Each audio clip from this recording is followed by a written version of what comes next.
नमस्कार साथियों आप सभी का हमारे YouTube channel real target classes में स्वागत है। साथियों, आज की वीडियो में हम लोग बात करेंगे प्राथमिक कक्षाओं में साक्षरता और भाषा शिक्षण आकलन। आप लोगों का ये प्रशिक्षण आज प्रारंभ कर दिया गया है।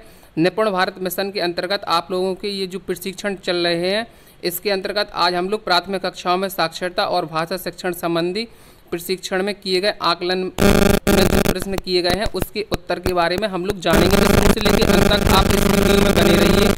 यदि आप हमारे YouTube चैनल पर पहली बार विजिट कर रहे हैं तो हमारे चैनल को सब्सक्राइब कर लीजिए। आपको शिक्षक से रिलेटेड इसी तरह के वीडियोज हमारे YouTube चैनल के माध्यम से मिलते रहेंगे। और आप हमारे शिक्षक व्हाट्सएप ग्रुप से ज्वाइन होना चाहते हैं तो उसका लिंक वीडियो के डिस्क्रिप्शन बॉक्स में दिया गया है। आप उस लिंक पर क्लिक करके आप हमारे शिक्षक व्हाट्सएप ग्रुप से ज्वाइन हो सकते हैं।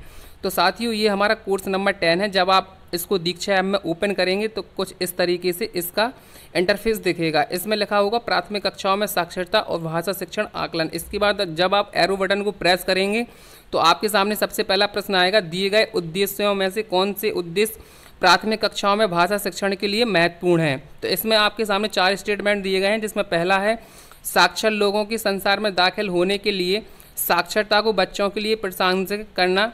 दूसरा लिखा गया है बहुभाषीय क्षमताओं का विकास करना। तीसरे में लिखा गया है बच्चों में मौखिक और लिखित स्वरूपों में भाषा को समझने की काबिलियत का विकास करना। इसके बाद 4 में लिखा गया है बच्चों को उनकी भाषा से जुड़े भाषाई सौंदर्य को अनुभव करने, उसे सराहने के मौके देना चाहिए। तो इसमें आपका ऑप्शन नंबर जो है वो 4 सही हो जाएगा। इस पर आप क्लिक करेंगे, पहला, दूसरा और तीसरा। इसके बाद आप सबमिट पर क्लिक करेंगे तो आप देखेंगे आपका विकल्प सही है। इस प्रश्न की अधिक जानकारी के लिए आप दिए गए इस एक्सप्लेनेशन को पढ़ सकते हैं। इसके बाद आप जारी रखें पर क्लिक करेंगे तो हमारा नेक्स्ट प्रश्न आ जाएगा। नेक्स्ट प्रश्न है प्राथमिक कक्षाओं में भाषा शिक्षण के लिए सिद्धांत कारगर भाषा शिक्षण पर जोर देना से क्या तात्पर्य है। आप एक से अधिक विकल्प चुन सकते हैं। तो आप इस वाले क्वेश्चन में एक से अधिक विकल्प का चुनाव कर सकते हैं। तो इसमें पहला, दूसरा विकल्प हमारा सही हो जाएगा। आप इस पर टिक कर देंगे और सबमिट बटन पर क्लिक कर देंगे तो आप देखेंगे हमारा जो विकल्प है वो सही है। इसके बाद आप जारी रखें पर क्लिक करेंगे तो हमारा नेक्स्ट प्रश्न आ जाएगा, शुरुआती कक्षाओं में कारगर भाषा शिक्षण के लिए किन आयामों पर काम किया जाना चाहिए। तो आपके सामने आप पढ़ लीजिए, 9 आयाम दिए गए हैं। इसमें से आपका जो आप एक ही विकल्प चुन सकते हैं इसमें। तो इसमें आप सभी पर क्लिक करेंगे ऑप्शन नंबर 3 पर और सबमिट कर देंगे तो आप देखेंगे आपका विकल्प सही है। इसके बाद आप जारी रखें पर क्लिक करेंगे तो हमारा नेक्स्ट प्रश्न आ जाएगा, कोमल जी पहली कक्षा में बच्चों को वर्णमाला याद करा चुकी हैं, लेकिन फिर भी उनकी कक्षा के बच्चे सरल शब्द नहीं पढ़ पाते हैं, इसके क्या कारण हो सकते हैं। आप एक से अधिक विकल्प चुन सकते हैं। तो इसमें जो हमारा विकल्प सही हो जाएगा, पहला, दूसरा और तीसरा इसमें हमारा सही हो जाएगा। इसके बाद आप सबमिट बटन पर क्लिक करेंगे तो आप देखेंगे आपका विकल्प सही है। इसके बाद आप जारी रखें पर क्लिक कर देंगे तो हमारा नेक्स्ट प्रश्न आ जाएगा। क्वेश्चन नंबर 5 है, नकुल जी दूसरी कक्षा में GRR सिद्धांत का इस्तेमाल करना चाहते हैं, उन्हें किस क्रम में इन शिक्षण प्रक्रियाओं का इस्तेमाल करना चाहिए। ऑप्शन फर्स्ट, स्वतंत्र पठन, दूसरा मार्गदर्शन के साथ पठन, तीसरा सह पठन, 4 मुख पठन। तो आप एक ही विकल्प चुन सकते हैं इसमें। तो इसमें हमारा विकल्प नंबर सही हो जाएगा, दूसरा। इसके बाद आप सबमिट बटन पर क्लिक करेंगे तो आप देखेंगे आपका विकल्प सही है। इसके बाद अधिक जानकारी के लिए आप इस एक्सप्लेनेशन को पढ़ सकते हैं। इसके बाद जारी रखें पर क्लिक करेंगे तो हमारा क्वेश्चन नंबर 6 आएगा, राधिका जी पहली कक्षा में बच्चों को वर्ण समूहों में हर एक वर्ण अर्थपूर्ण संदर्भ में सिखाती हैं, यह किस तरह के शिक्षण का उदाहरण है। इसमें आप एक ही विकल्प चुन सकते हैं। तो इस प्रश्न का जो राइट आंसर हो जाएगा वो हो जाएगा ऑप्शन नंबर 3, योजनाबद्ध और मुखर शिक्षण। इसके बाद आप सबमिट करेंगे तो आप देखेंगे आपका विकल्प सही है।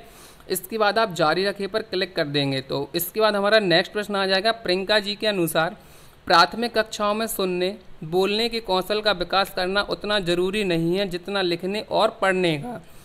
उनके इस विचार से आप सहमत हैं या असहमत। इसमें आप एक ही विकल्प चुन सकते हैं। तो इसमें आपका चौथा विकल्प सही हो जाएगा, असहमत, क्योंकि सुनना, बोलना और पढ़ना लिखना चारों कौशलों का विकास आपस में जुड़ा है। इसके बाद आप सबमिट पर क्लिक करेंगे, आप देखेंगे आपका विकल्प सही है। इसके बाद जारी रखें पर क्लिक कर देंगे, क्वेश्चन नंबर 8 आ जाएगा। 8 है, सुरेश जी पहली कक्षा के लिए भाषा शिक्षण की साल भर की योजना बनाना चाहते हैं, आप उन्हें सबसे पहले क्या सुनिश्चित करने की सलाह देंगे। इसमें आप एक ही विकल्प चुन सकते हैं, तो इसका जो राइट आंसर हो जाएगा वो हो जाएगा दूसरा।